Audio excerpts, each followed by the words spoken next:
নমস্কার বন্ধুরা, আজকে হচ্ছে হাইডার কাজ, একসাথে রাইজিং মিল আর এইচডিবি।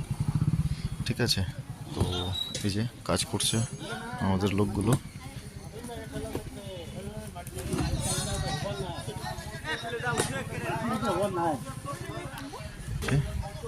এইচডিবি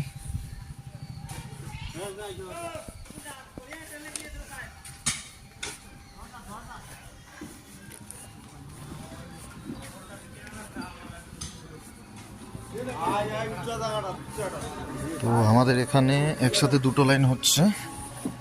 তো এটা হচ্ছে এই রাইজিং মিল, যেটা লোহার পাইপ বলছে। ঠিক আছে, তো রাইজিং মিল আর এইচডিবি একসাথেই, মানে আশপাশ যাবে, উপরে যাবে না, আশপাশেই যাবে। তো